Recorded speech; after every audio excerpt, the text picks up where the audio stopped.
நீங்கள் பார்த்து கொண்டிருப்பது உங்கள் ஜாஷுவா டிவி. சகல ஜனங்களுக்கும் நற்செய்தி.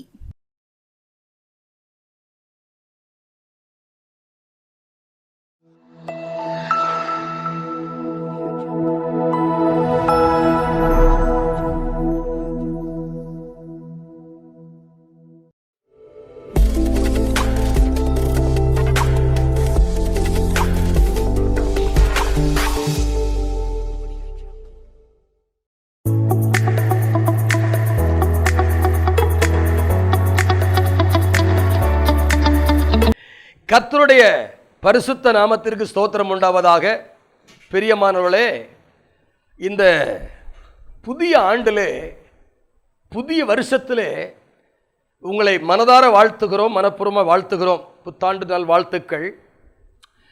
பழைய வாழ்க்கையிலிருந்து, பழைய வருஷத்திலிருந்து புது வருஷத்துக்குள்ளே வந்திருக்கிறோமா, இல்லை பழைய வருஷத்தில் விட வேண்டியதை விட்டுட்டு புதிய வருஷத்தில் பெற்றுக்கொள்ள வேண்டியதற்காக ஆயத்தமாக இருக்கிறீங்களா என்பதை கொஞ்சம் கவனிக்கணும். பழசு, அதாவது அவர் சொல்கிறார், முந்தினவளை நினைக்க வேண்டாம், பூர்வமானவளை சிந்திக்க வேண்டாம். இதோ நான் புதிய காரியத்தை செய்கிறேன், இதோ நான் புதிய காரியத்தை செய்கிறேன். உங்களை புதிய காரியத்துக்குள்ளே பிரவேசிக்க விடாதபடிக்கு, உங்களுக்கு ஒரு பாதுகாப்பு உண்டாக்க விடாதபடிக்கு, உங்கள் ஆவிக்குரிய வாழ்க்கையில் ஆசீர்வாதத்தில் நீங்கள் வளர்ந்து பெருக விடாதபடிக்கு இருக்கிறது இந்த நினைவுகளும் அந்த சிந்தைகளும் தான். அதனால தான் அவர் சொல்கிறார் ஏசாயாவில், முந்தினவளை நினைக்க வேண்டாம், பூர்வமானவளை சிந்திக்க வேண்டாம், இதை நான் புதிய காரியத்தை செய்கிறேன் என்றார். பிரியமான தேவஜனமே, இந்த வருஷத்தினுடைய 12 மாதமும் 365 நாட்களும் 52 வாரமும் கர்த்தர் உங்களோடு கூட இருந்து உங்களை நடத்த வேண்டுமையானால், இஸ்ரவேல் ஜனங்களை வனாந்தரத்திலே மேக ஸ்தம்பவத்தினாலும் அக்னி ஸ்தம்பவத்தினாலும் நடத்தின கர்த்தர் இந்த வருஷத்தில் உங்களை அதே மகிமையினால, அதே பிரசன்னத்தினால நடத்த வேண்டும் என்பது தேவனுடைய சித்தம், தேவனுடைய திட்டம், தேவனுடைய அனாதி தீர்மானம். அது அப்படினாலே தேவ சித்தத்துக்கு உங்களை முழுசு என்ன செய்யுங்க, ஒப்பு கொடுத்து, இந்த வாழ்க்கை குறைவுள்ளது, இந்த உலக வாழ்க்கை குறைவுள்ளது. ஆனால் தேவனுடைய வாழ்க்கை நமக்கு வரும்பொழுது அது நிறைவாக கொண்டு வருகிறது. தேவனுடைய வார்த்தை உள்ளே வரும்பொழுது அது குறைவையெல்லாம் என்ன செய்து வெளியே தள்ளுகிறது. பிரியமான தேவ ஜனமே, வெறும் கச்சாடியில் தண்ணீரை திராட்சரசமாய் மாற்ற செய்த தேவன் உங்கள் வாழ்க்கையில் வெறுமையான வாழ்க்கையில் இருப்பீர்களானால், உங்களை ருசி உள்ள வாழ்க்கையாய், மகிமை உள்ள வாழ்க்கையாய், ஆசீர்வாதமான வாழ்க்கையாய் வாழ வைப்பதற்கு தேவனால் கூடும். தேவனால் கூடாத காரியம் ஒன்றும் இல்லை. ஆனபடியாலே நாம் இந்த கடைசி காலத்தில், இந்த 2023ஆம் ஆண்டு ஜனவரி பிறந்த மாதிரி தான் இருந்துச்சு. அதுக்குள்ள அந்த மாதங்கள், வருஷங்கள் ஓடி போய் இப்போ 2024 வந்திருக்கிறோம்.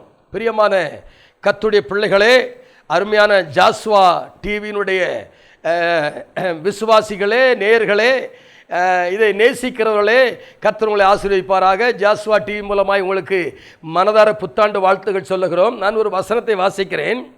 ஏசாயா தீர்க்க தரிசன புஸ்தகம் 4ஆம் அதிகாரம் அதனுடைய 5ஆம் வசனத்தை வாசிக்கிறேன். அப்பொழுது கர்த்தர் சியோனில் உள்ள எல்லா வாசஸ்தலங்களிலும் அதன் சபைகளின் மேலும் பகலிலே மேகத்தையும் புகையையும் இரவிலே கொழுந்து விட்டு எரியும் அக்னி பிரகாசத்தையும் உண்டாக்குவார். மகிமையானவைகள் மேலெல்லாம் காவல் உண்டாகும் என்று இந்த ஏசாயா 4ஆம் அதிகாரத்தில் மகிமையானவைகள் மேலெல்லாம் காவல் உண்டாகும் என்று இந்த வசனம் சொல்லுகிறது. பிரியமானவர்களே, இந்த வருஷத்தில் நீங்கள் கவனிக்க வேண்டிய மிக முக்கியமான விஷயம் என்னன்னு கேட்டிங்கன்னா, மகிமை உங்கள் மேலே இருக்கா இல்லையா அப்படிங்கிறத கவனிக்கணும். நல்ல புரிந்து கொள்ள வேண்டும். மகிமை உங்கள் மேல் இருக்கிறதா இல்லையா என்பதை நீங்கள் கண்டுகொள்ள வேண்டும்.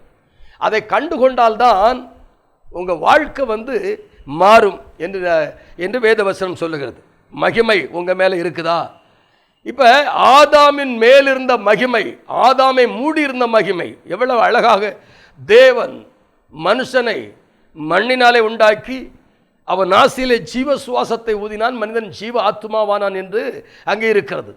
ஆனால் இது ஆதியாகமம் 2ஆம் அதிகாரம் 7ஆம் 8ஆம் வசனத்தில் இருக்கிறது. ஆதியாகமம் 1 26 27 சொல்றாரு, தேவன் தம்முடைய சாயல்படியும் தம்முடைய ரூபத்தின்படியும் மனுஷனை உண்டாக்குவோமாக. எவ்வளவு ஒரு மகிமையான சிருஷ்டிப்பு தெரியுமா? எவ்வளவு ஒரு மனுஷன் எவ்வளவு ஒரு மகிமையான படைக்கப்பட்டவன். அவன் தேவ சாயலாய் படைக்கப்பட்டவன், தேவ ரூபமாய் படைக்கப்பட்டவன், தேவனுக்கென்று படைக்கப்பட்டவன். அவன் தனியாக இருப்பதல்ல என்று சொல்லி அவனுக்கு ஒரு மனைவியை உண்டாக்கி கொடுத்தார். அவனுக்கு அழகான ஏதேன் தோட்டத்தை கொடுத்து எல்லாவற்றையும் புசிக்கலாம் என்று சொன்னார்.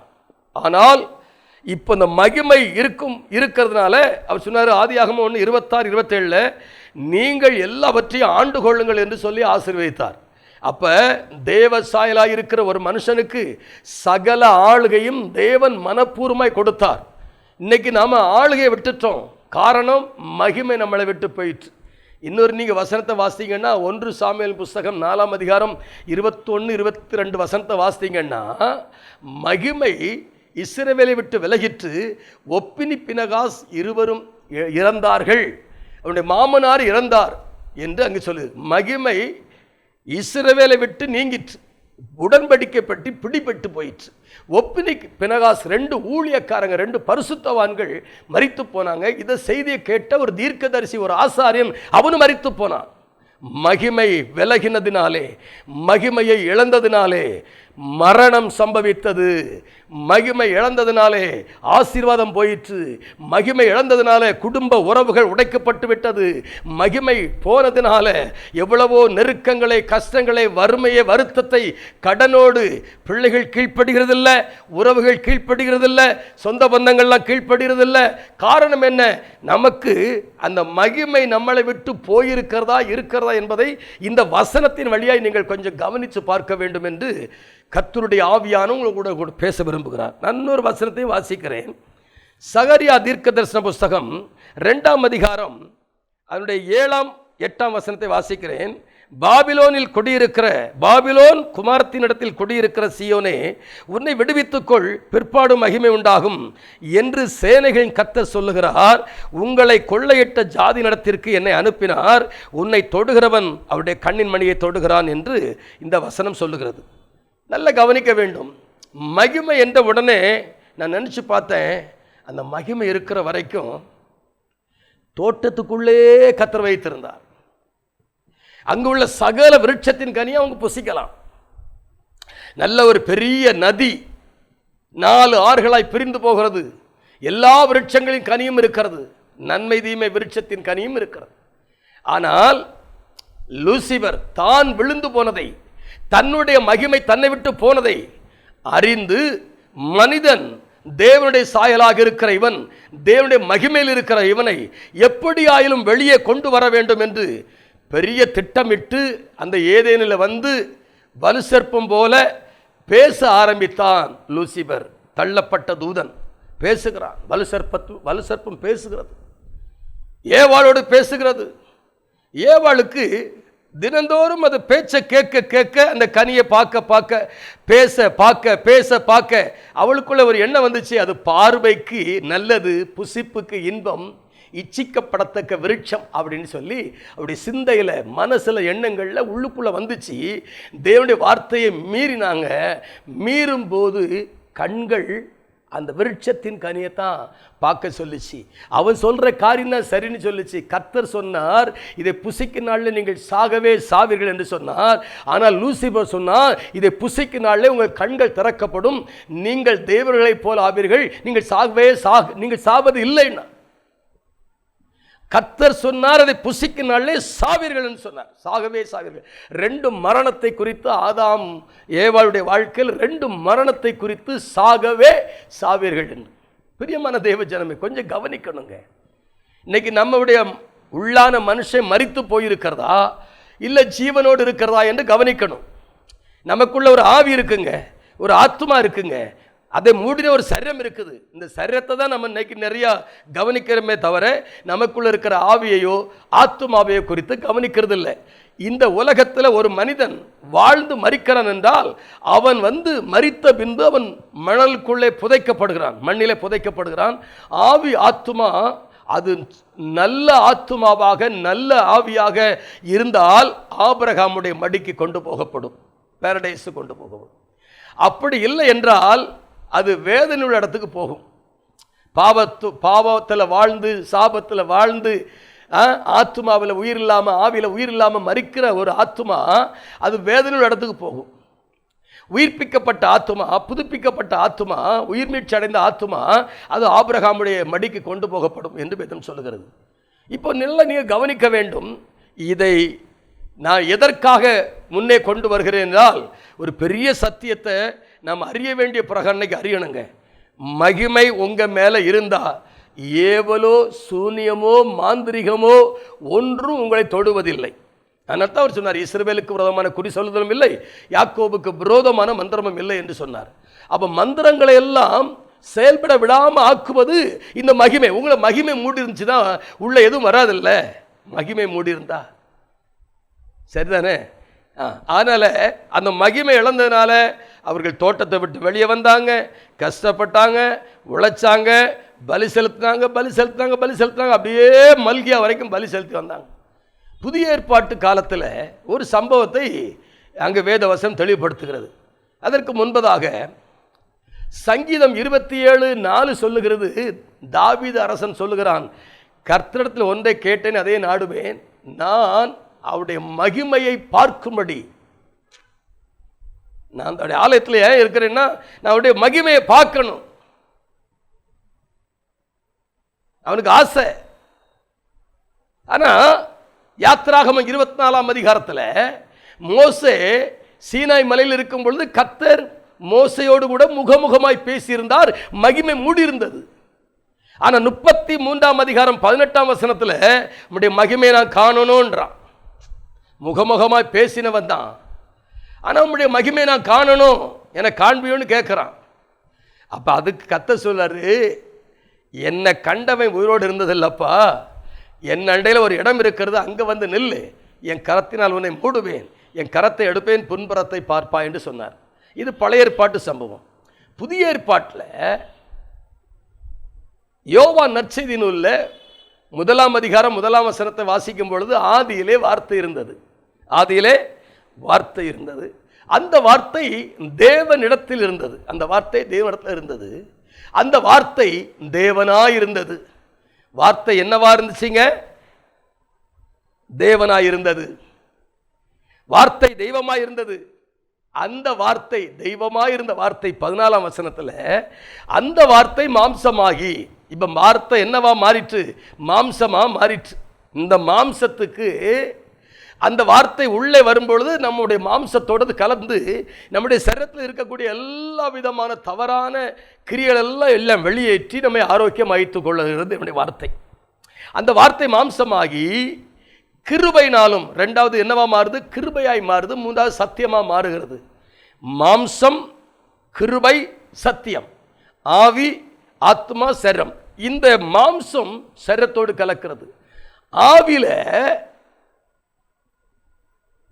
சத்தியம் கலக்கிறது, ஆத்மாவில் கிருபை கலக்கிறது. அப்போ மூன்றுக்கும், ஆவி ஆத்மா சரீரத்துக்குள்ள இந்த வார்த்தை உள்ள வந்து அது நிறைவேறும் பொழுது, அந்த வார்த்தை உள்ளே வந்து அது உள்ளே இருக்கக்கூடிய காரியங்களை உருமாற்றம் பண்ணும் பொழுது, நல்லா கவனிக்கணும், உள்ள போய் வேண்டாத காரியங்கள் எல்லாம் விலக்கின பொழுது அப்படியே மகிமை உள்ளே வருகிறது. அதான் விஷயம். சாதாரண ஒரு மனுஷனுக்குள்ள இந்த வார்த்தை உள்ள வந்து அவன் மாம்சத்தோடு, அவன் ஆவியோடு, ஆத்மாவோடு கிருபையாய் சத்தியமாய் மாம்சமாய் கலக்கிறதே, கலந்த பொழுது அவனுக்குள்ள ஒரு மாற்றம் உண்டாகிறது. என்ன மாற்றம் என்றால், பழைய ஏற்பாட்டிலே காண வேண்டும் என்ற வாஞ்சை, காண்பியும் என்று கேட்டனுடைய நிறை எல்லாம் மாறி இப்போ உள்ளுக்குள்ள என்ன வந்துட்டேன்னா மகிமை வந்து விட்டது. மகிமை வந்து விட்டது. இந்த 14ஆம் வசனத்தில் அழகாக இருக்கு. அந்த வார்த்தை மாம்சமாகி கிருபையினாலும் சத்தியத்தினாலும் நிறைந்தவராய் நமக்குள்ளே வாசம் பண்ணினார். அவருடைய மகிமையை கண்டோம். அது பிதாவுக்கு ஒரே பேருடைய மகிமைக்கு ஏற்ற மகிமையாக இருந்தது. இந்த வார்த்தை மாம்சமாகி கிருபையினால் சத்தியத்தினால் நிறைந்தவராய் நமக்குள்ளே வாசம் பண்ணினா அவருடைய மகிமையை கண்டோம். வாசம் பண்ணின வார்த்தை நமக்குள்ளே மகிமையை கொண்டு வரும். நமக்கு உள்ளே உள்ளே உள்ளே உள்ளே அதான் விஷயம். மேலே மகிமையை குறித்து இல்லை, உள்ளுக்குள்ள மகிமை. அந்த உள்ளான மகிமை தான் உள்ளான மனுஷனில் ஒரு பெரிய மாற்றத்தை உண்டாக்குகிறது. உங்களுக்குள்ள உள்ளான மனுஷன் ஒருத்தர் இருக்கிறான் இல்லையா? கேட்டால் ஆவி மனுஷன் இல்லையா? ஆனப்படினால்தான் பவுல் சொல்றார் 2 கொரிந்தியர் 4ஆம் அதிகாரம் 16ஆம் வசனத்தில், ஆனப்படினாலே நாங்கள் சோர்ந்து போகிறதில்லை, எங்கள் புறம்பான மனுஷன் அழிந்தும் உள்ளான மனுஷன் நாளுக்கு நாள் புதிதாக்கப்படுகிறான். நாளுக்கு நாள் புதிதாக்கப்படுறான். டே பை டே, நாளுக்கு நாள் புதிதாக்கப்படுகிறது உள்ளான மனுஷன். இப்ப இந்த உள்ளான மனுஷனுக்கு தேவனுடைய வார்த்தை, சரிங்களா? அப்போ தேவனுடைய வார்த்தை அதுக்குள்ளதான் மகிமை இருக்குன்றார். எங்க இருக்கு? சங்கீதம் 138ஆம் சங்கீதம் 2ஆம் வசனத்தில் சொல்றாரு, சகல நீர் உண்டாக்கின சகல பிரஸ்தாபத்தை பார்க்கிலும் உடைய வார்த்தை மகிமைப்படுத்தி இருக்கிறது. வார்த்தைக்குள்ளே தான் மகிமை இருக்கிறது. வார்த்தை உள்ளே வர வர மகிமை உள்ளுக்குள்ளே வேலை செய்ய ஆரம்பிக்கும். மகிமை உள்ளே ஆவியோடு கலக்கும், ஆத்மாவோடு கலக்கும், சரீரத்தோடு கலக்கும். ஆவியில தேவ பிரசன்னம், ஆத்மாவில தேவ பிரசன்னம், சரீரத்தில் தேவ பிரசன்னம். ஆவியில மகிமை, ஆத்மாவில மகிமை, சரீரத்தில் மகிமை. இப்படி நமக்குள்ளே மகிமை மகிமை மகிமை மகிமை உள்ளே உருவாகும் பொழுது மகிமையின் மேல் மகிமை அடைந்து மறுரூபத்துக்கு நிறைய கொண்டு போகும். ஒரு ஸ்டேஜ் ரட்சிப்பு என்றால் மறு ஸ்டேஜ் மகிமை, மகிமைக்கு அடுத்த ஸ்டேஜ் மறுரூபம். எல்லாம் வார்த்தைக்குள்ளே தான். வார்த்தை விட்டு வெளியே போகாதீங்க, வார்த்தைக்குள்ளே இருங்க. வார்த்தை தான் வாழ்வளிக்கும். வார்த்தை. அதனால தான் எபிரேயர் 4:12 சொல்றாரு, தேவனுடைய வார்த்தைக்குள் ஜீவன் இருக்கிறது. என்னங்க எங்க உங்களுக்கு ஜீவன் வேணுமா? உள்ளான மனுஷன்ல ஜீவன் வேணுமா? ஆவியில வேணுமா? ஆத்மாவில வேணுமா? இந்த வசனம் இருக்கு பாத்தீங்களா? அந்த வசனத்துக்குள்ள என்ன இருக்கு? ஜீவன் இருக்கு. எபிரேயர் 4:12 அந்த வார்த்தை, அதாவது தேவனுடைய வார்த்தைக்குள்ளே ஜீவன் இருக்கிறது. அந்த ஜீவன் நமக்குள்ளே வந்து நம்முடைய ஆவியோடு, ஆத்மாவோடு, சரீரத்தோடு அது நமக்குள்ளே செயல்படும் பொழுது, பரலோகத்தில் உள்ள தேவனுடைய வார்த்தை அல்லவா, அது நமக்குள்ளே ஜீவனை உண்டாக்கி கொண்டே இருக்கும். உள்ள வந்து ஆவியில ஜீவன், ஆத்மாவில் ஜீவன், சரீரத்தில் ஜீவன், 3 விதத்தில் அது ஜீவன் நமக்குள்ளே நினைச்சு கொண்டு வருகிறது. ரெண்டாவது என்னன்னு கேட்டால், அந்த வார்த்தையில் வல்லமை இருக்கிறது. நீங்கள் சோர்ந்து போன நேரத்தில் எல்லாம், பலகீனமான நேரத்தில் எல்லாம் இந்த வார்த்தை உங்களுக்குள்ளே வல்லமையை எழுப்பும். ஆனவனெல்லாம் சொல்ல, நாங்கள் சோர்ந்து போகிறதில்லை. கர்த்தருக்கு காத்திருக்கிறவர்கள் புதுபலன் அடைந்து கழுகளைப் போல சட்டை அடித்து உயர எழும்புவார்கள். சோர்ந்து போனவனுக்கு சத்துவத்தை கொடுப்பது தேவனுடைய வார்த்தை. நீங்க பலனற்று கிடந்தாலும் பாருங்க, எலியா, போதும் கர்த்தாவே, இந்த ஓட்டம் வேண்டாம் அப்படின்னு சொல்லி சாகணும்னு சொல்றான். ஆனால் கர்த்தர் அவனுக்கு அப்பத்தையும் தண்ணீரையும் தான் கொடுத்தார், வேற ஒன்றுமே கொடுக்கல. அப்பத்தையும் தண்ணீரையும் கொடுத்து நீ போக வேண்டிய தூரம் வெகு தூரம் என்று சொல்லி அவனை துரிதப்படுத்தினார். அவனை துரிதப்படுத்தினார். வார்த்தையை கொண்டு அவன் துரிதப்பட்டு ஓட ஆரம்பிக்கிறான். ஏசாயா தீர்க்கதரிசியை குறித்து நல்ல கவனிங்க. அவன் சொல்றான், உசியா ராஜா மரணம் அடைந்த காலத்தில், இது ஏசாயா 6ஆம் அதிகாரத்தில் இருக்குது. நான் இப்போ வசனத்தை எடுத்து சொல்கிறதுக்குள்ள சூழ்நிலை இப்போ இல்லை, என்ன கொஞ்சம் நேரம் தானே, அதுக்குள்ளே பேசி முடிக்கணும். அப்படினாலே இந்த உசியா ராஜா மரணம் அடைந்த காலத்தில் வஸ்திரம் தேவாலயத்தினால் நிறைந்திருந்தது. கேருபீன்களுக்கு ஒவ்வொருவருக்கும் அவ்வாறு சட்டைகள் இருந்தது. 2 சட்டைகளால் தன் கால்களை மூடி, 2 சட்டைகளால் தன் முகத்தை மூடி, 2 சட்டைகளால் பறந்து சேனைகள் தேவனாய் கர்த்தர் பரிசுத்தர் பரிசுத்தர் என்று கூப்பிடும் பொழுது தேவாலயம் மகிமையினால் நிறைந்திருந்தது. மகிமையினால் நிறைந்திருக்கும் பொழுது ஏசாயா தீர்க்கதரிசி சொல்லுகிறான், தேவாலயம் தான் மகிமையில் நிறைந்திருக்கிறது. அந்த மகிமையின் பிரசன்னத்தில் நின்று கொண்டிருக்கிறான் ஏசாயா. அவன் சொல்கிறான், ஐயோ, அசுத்த உதடுள்ள மனுஷன் நடுவில் வாசம் பண்ணுகிறேனே, அசுத்த உதடுள்ள ஜனங்கள் நடுவில் வாசம் பண்ணுகிறேன், அசுத்த உதடுள்ள மனுஷன் ஆயிட்டேனே என்று சொல்லி கதறும் பொழுது, கேருபீன்களில் ஒருவன் பரலோகத்திலிருந்து ஒரு குரட்டில் ஒரு தலையை பிடித்து கொண்டு அவன் நாவை தொட்ட பொழுது அவன் சொல்றான், உன் அக்கிரமம் நீங்கி உன் பாவம் நிவிர்த்தி ஆயிற்று. பழசெல்லாம் இப்போ அக்னி, பரலோகத்திலையும் அக்னி இருக்குங்க. பரலோகத்தில் ஜீவ நதி இருக்கு, தோட்டம் இருக்கிறது, பரலோகத்தில் வீடுகள்லாம் இருக்கு. பரலோகம் சாதாரண விஷயம் கிடையாது. அங்கிருந்து தழலை எடுத்துக்கொண்டு நாவை தொட்டான். தொட்ட மாத்திரத்திலே அவனுடைய அக்கிரமம் நீங்கி, அக்கிரமம் தாங்க இன்னைக்கு நிறைய வாழ்க்கையில் இருந்து கிரியை செய்துட்டு இருக்கு. அக்கிரமம் யாருக்குமே தெரியாது. கிரமத்துக்கு ஆப்போசிட்டாய் செயல்படுவதெல்லாம் அக்கிரமம், ஒழுங்குக்கு மாறாய் செயல்படுவதெல்லாம் அக்கிரமம். ஆனாலே அந்த அக்கிரமம் நீங்கி பாவம் நிவர்த்தி ஆயிற்று. இப்ப கர்த்தர் கேட்கிறாரு, யாரை நான் அனுப்புவேன் என்றால், என்னை அனுப்பும் ஆண்டவரே, நான் இருக்கிறேன் என்று ஏசாயா தீர்க்கதரிசி தன்னை அர்ப்பணித்தான். பிரியமான தேவஜனமே, மகிமையை இழந்தால் ஊழியம் போய்விடும். மகிமை இழந்தால் ஆசீர்வாதம் போய்விடும். மகிமை இழந்தால் அடிமைத்தனத்திற்குள் போய்விடுவோம். மகிமை இழந்தால் தரித்திரமாகி விடுவோம். மகிமை இழந்தால் தேவனுக்கு நமக்கு இருக்கிற உறவு துண்டிக்கப்பட்டு விடும். மகிமை இழந்தால் பரலோகத்துக்கு நம்ம போக முடியாது. ஆனால் மகிமை வந்தால் பரலோகம் போகலாம். குடும்ப உறவுகள் நல்லா இருக்கும். தரித்திரம் இராது, கஷ்டம் இராது. தேவனோடு கூட பேசி பழகுவதற்கு அது ஒரு காரியமாக இருக்கும். அதனாலே மகிமையை சார்ந்திருங்க. மகிமையானவைகள் மேலெல்லாம் கர்த்தருடைய காவல் எப்பொழுது இருக்கும். கர்த்தர் உங்களை காக்கிறார். சரிங்களா? நாம் ஜெபிப்போமா? இந்த மகிமையை நாம் இன்னைக்கு வாஞ்சிப்போம். எனக்கு இந்த மகிமை வேணும். இந்த ஜாசுவா டிவி மூலமாக உங்களுக்கு இப்படிப்பட்ட காணொளிகளை கொண்டு வருவதிலே கர்த்தருடைய கிருபையினாலே நாங்கள் மகிழ்ச்சி அடைகிறோம். ஆனால் நாம் இந்த காணொளியை சாதா நினைக்க வேண்டாம். ஏனென்றால் இயேசு கிறிஸ்து வரும்பொழுது மகிமையற்றவராய் பாடு நிறைந்தவராய் வந்தார். போகும்பொழுது மகிமையோடு போனார். திரும்பி வரும்பொழுது மகிமையோடு வருவார். அந்த மகிமைக்கு ஏற்ற மகிமை நமக்குள்ளே இருந்தால்தான் நாம் நித்திய ஜீவனுக்குள்ளே போக முடியும். கண்களை மூடி ஜெபிப்போம். மகா பரிசுத்தமும் கிருபையும் இரக்கமும் நிறைந்த எங்கள் அன்பு பிதாவே, நன்றி நிறைந்த உள்ளத்தோடு நாங்கள் உம்மை துதிக்கிறோம், உம்மை ஸ்தோத்தரிக்கிறோம். ஆசீர்வதிக்கப்பட்ட அருமையான இந்த மன மகிழ்ச்சியான நல்ல காலை வேளைக்காய் உமக்கு நன்றி ஆண்டவரே. இந்த நாளிலும் ஆண்டவரே உம்முடைய பிள்ளைகளோடு கூட பேசுவதற்கு கர்த்தர் கொடுத்த மேலான கிருபைக்காய் ஸ்தோத்திரம். தொடர்ந்து இந்த காணொலியை பார்க்கிற ஒவ்வொருடைய வாழ்க்கையிலும் ஆவி ஆத்துமா சரீரத்தில் ஒரு உயிர் மீட்சி உண்டாகி, ஆவில மகிமை, ஆத்துமாவில் மகிமை, சரீரத்தில் மகிமை, மகிமையினாலும் கனத்தினாலும் உடைய பிள்ளைகளை முடிசூட்டி நடத்துவீராக. மகிமையினாலும் கனத்தினால் முடிசூட்டுவீராக. ஆளுகையும் அதிகாரத்தையும் கொடுப்பீராக. அசுத்தாவுடைய கிரியெல்லாம் அழியும்படியாக, அந்தகாரத்தின் வல்லமையில் அழியும்படியாக, எதிர்வல்லமையிலும் அழியும்படியாக ஆண்டவரே உடைய கரமுடைய பிள்ளை மேலே வந்து அமரட்டையா. நன்மை உண்டாக ஜெபிக்கிறேன். கனப்படுத்துங்க, ஆசீர்வதிங்க, உயர்த்துங்க, பெரிய காரியங்களை செய்யுங்க. நன்மை கிருபையும் தோட்டும் இயேசுவின் நாமத்தில் ஜெபிக்க நல்ல பிதாவே. ஆமேன், ஆமேன். God bless you.